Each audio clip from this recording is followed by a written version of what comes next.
Bonjour tout le monde et bienvenue à cette capsule spéciale Le monde du hockey, barre oblique NHL News. Salut mon William, comment ça va? Ça va très bien, toi? Oui, ça va bien, merci. Donc aujourd'hui, capsule spéciale, édition du 14 décembre. Donc oui, mesdames et messieurs, on revient en force. On était absent là, quelques semaines, mais on va être là pour vous accompagner dans le monde du hockey là, dans les prochaines semaines, puisqu'il y aura des gros développements avec Équipe Canada Junior qui disputera en fait son tournoi dès le 26 décembre. Donc on va jaser un petit peu de ça aujourd'hui, puisque cette semaine, là, on a eu la chance là, de connaître l'alignement d'équipe Canada Junior, en fait. Euh, Premièrement, sur une note plus triste, là, je veux mentionner qu'hier, on a appris le décès de Pierre Lacroix. Pierre Lacroix, là, qui est un ancien directeur général là, pour l'Avalanche du Colorado. Il avait notamment été agent de joueur de hockey pour Patrick Roy là, dans le temps, si je me souviens bien. Donc, oui, 72 ans, contracté la COVID-19. Il y a eu des complications dans son cas. On veut offrir là, les plus sincères sympathies et condoléances là, à la famille Lacroix. Donc, maintenant que c'est dit, Will, on va rentrer dans le vif du sujet. Team Canada, on a eu l'alignement justement plus tôt cette semaine, mais à première vue, là, je te demande tes impressions là, vraiment sur l'alignement. Ben, c'est tout un alignement, il n'y a aucun doute là-dessus. C'est 20 choix de première ronde sur les 22 joueurs patineurs. Là, okay? Je ne parle pas des gardiens de but, je parle vraiment attaquants et défenseurs. Tous les attaquants sont des choix de première ronde. Il y a du talent à la tonne. Je n'imagine même pas avec Alexis Lafrenière, ça aurait été comment. Il n'y aurait peut-être même pas eu de compétition lors de ce tournoi-là. Là. Ça va être quand même. Il y a d'autres bonnes équipes, là, comme par exemple les États-Unis. La Suède, c'est plus compliqué, mais quand même, la Russie. Sauf que le Canada, c'est vraiment une équipe, je dirais quasiment boostée. Là, vraiment, il y a des joueurs excellents. On parle de peut-être même un Dawson Mercer comme 13e attaquant pour une deuxième année de suite. C'est juste vous donner une petite idée. Et par la suite, juste dire ça, il y a beaucoup de revenants puis des joueurs qui ont vraiment impressionné lors du camp d'entraînement. C'est une équipe qui, présentement, selon moi, là, euh, toute une équipe qu'on a devant nous. Ouais, c'est ça. Tu en as parlé de toute une équipe qu'on va avoir sous la dent. Là. André Tourigny, entraîneur-chef, justement, à quoi il peut s'attendre de son équipe, là, à quoi qu'on peut s'attendre de l'équipe Canada Junior? Ben, je pense qu'on peut s'attendre pour le pays en entier à la médaille d'or parce que vraiment, là, tu regardes les autres équipes, il n'y a aucune autre équipe qui a autant de profondeur qu'Équipe Canada Junior. On parle d'un gars comme Jack Quinn, qui est un marqueur de 50 buts la saison dernière dans la OHL, comme un gars qui jouerait sur un quatrième trio, par exemple, peut-être même un joueur supplémentaire. On parle d'un gars comme Peyton Krebs, qui est un choix numéro 16, si je me trompe, non, numéro 17 par les Golden Knights en 2019, sur possiblement un quatrième trio aussi. Connor Zary, qu'on ne sait pas si sur le quatrième trio ou le deuxième trio. On parle avec un gars comme Byfield qui va avoir un rôle qui n'est pas sur un top 6, peut-être même. Euh, je veux dire, il y a tellement de profondeur et de talent dans cette équipe-là. Ce serait décevant de malheureusement pas gagner la médaille d'or pour le Canada.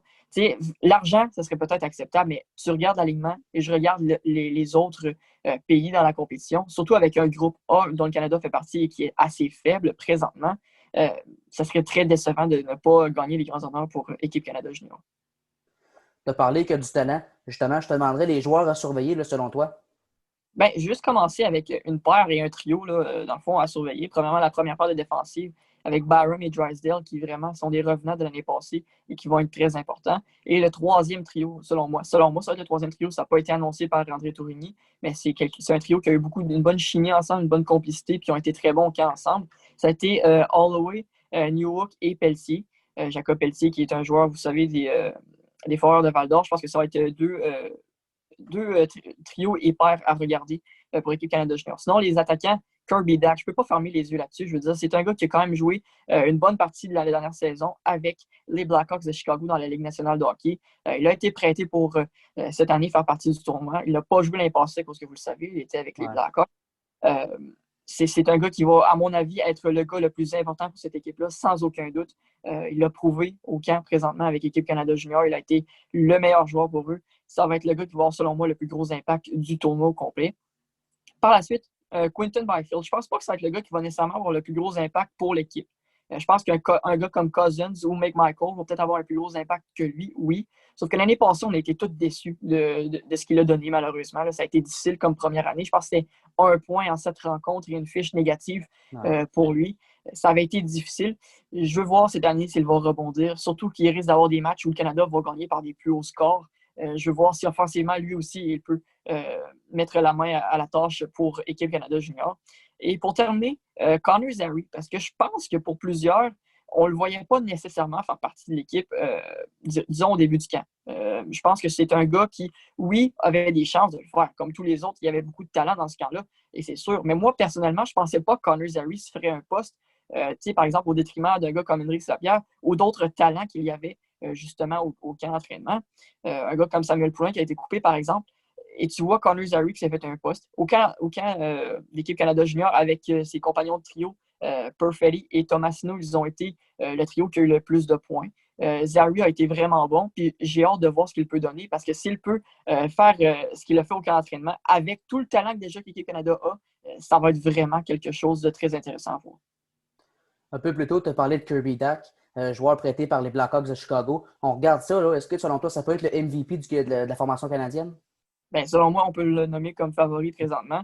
Ouais. Certains auraient pu parler d'un gars comme, par exemple, chez les Suédois, un gars comme Carl Eriksson, qui est un espoir des Rangers, qui malheureusement, à cause de la COVID, n'est pas là.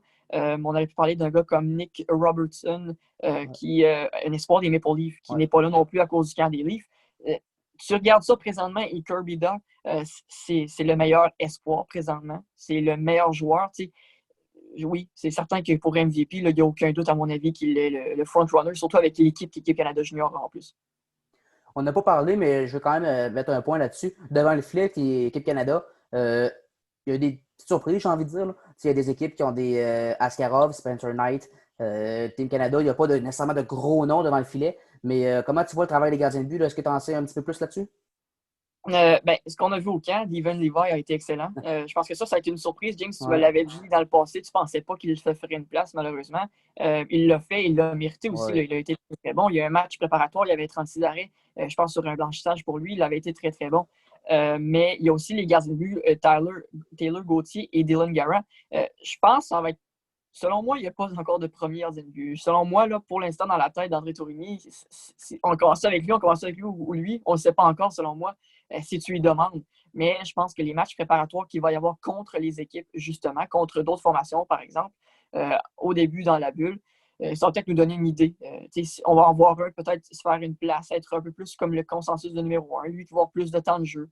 Mais je pense que Taylor Gauthier, présentement, pourrait être un peu le favori, parce que depuis le début du camp, on parle de peut-être lui comme un peu le numéro 1. Mais c'est pas une grosse avance qu'il a présentement.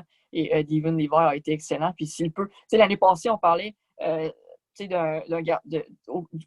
passée, au niveau des gardiens de but, on avait un numéro 1 au début. C'est devenu ton numéro 2 à la fin de tout. Ouais, Donc, on ne sait jamais ce qui peut arriver là, au niveau des gardiens de but. Mais c'est certain qu'à comparer, tu l'as dit, James, à la Russie, par exemple, avec Askarov, à, par exemple, les États-Unis qui ont Spencer Knight et Dustin Wolf, qui les deux reviennent pour une deuxième année, c'est certain que c'est un peu la faiblesse du Canada, malheureusement. Ouais, j'ai envie de dire que celui qui va jouer le mieux, qui va performer haut la main, c'est celui qui va avoir le filet à répétition. Puis, il n'y a rien de confirmé encore, mais qui tu voirais avec le site capitaine là, pour le tournoi? Kirby Dach OK. ou peut-être un gars comme Connor McMichael, Bowen Byram, un vétéran qui était là l'année passée, mais je pense que Kirby Dach, pour ce qu'il a donné, puis les joueurs vont tous avoir ça va être Ouais. l'exemple pour les joueurs là, à Ben, suivre, là, avec un gars qui a déjà joué dans la Ligue nationale en plus. justement, j'allais le dire, l'expérience professionnelle qu'il a. Ouais. On ne peut pas passer à côté des trois espoirs du Canadien de Montréal qui font partie là, de la compétition. Je parle de Kaden Goulet, défenseur Team Canada.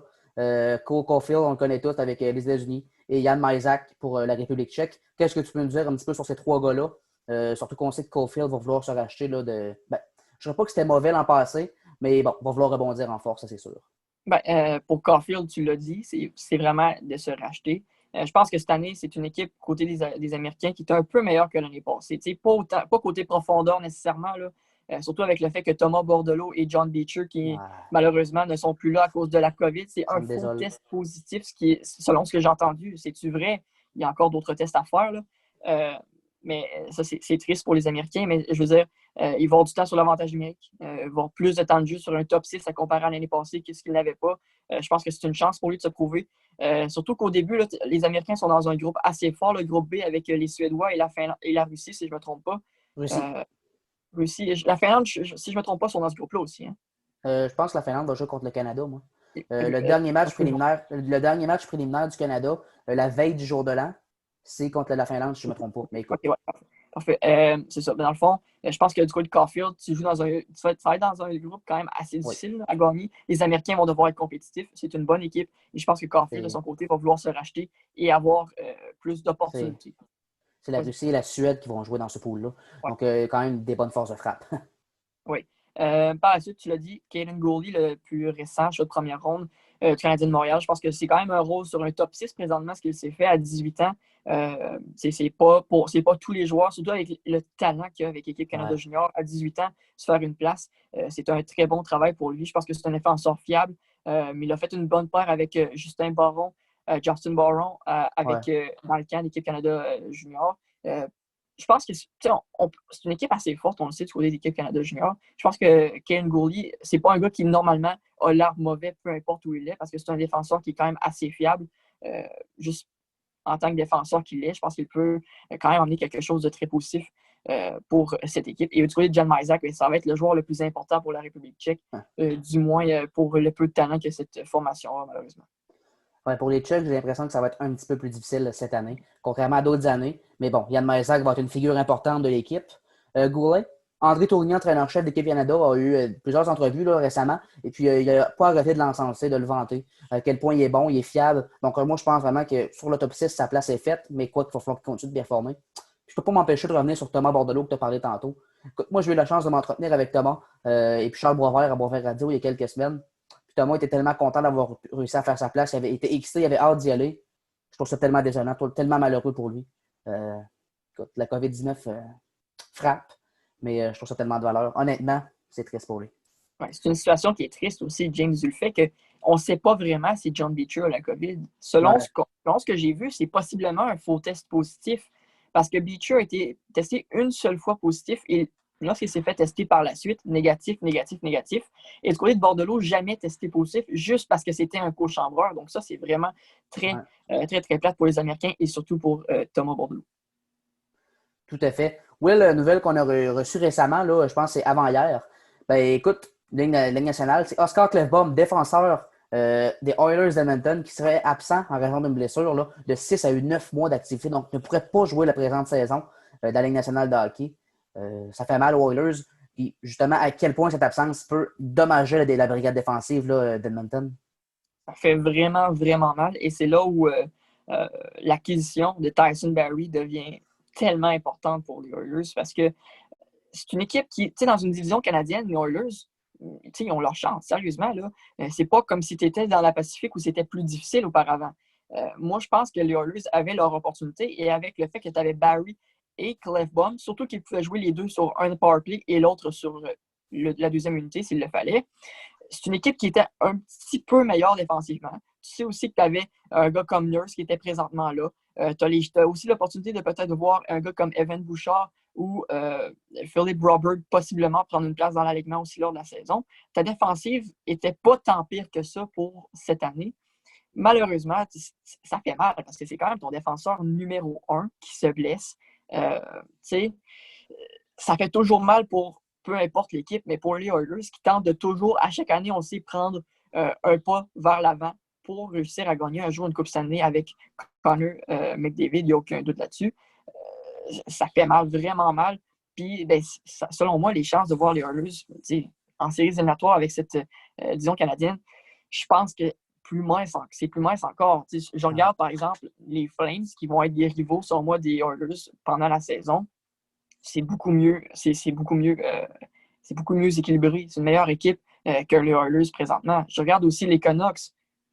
Avec ça, je vois ces deux équipes-là peut-être monter un peu plus, puis sérieusement, ça va faire vraiment mal. Parce que Clefbaum, c'était un défenseur qui s'est montré comme le numéro 1. Puis oui, avec Ouais. l'acquisition de Barrie, tu aurais pu dire, ouais, Barrie. Non, je pense pas. Je pense que Clefbaum était encore ton numéro 1, même avec cette acquisition-là. Des gars comme Darren Elmer vont devoir prendre de grosses minutes. Ça, il n'y a aucun doute, ça fait tellement mal.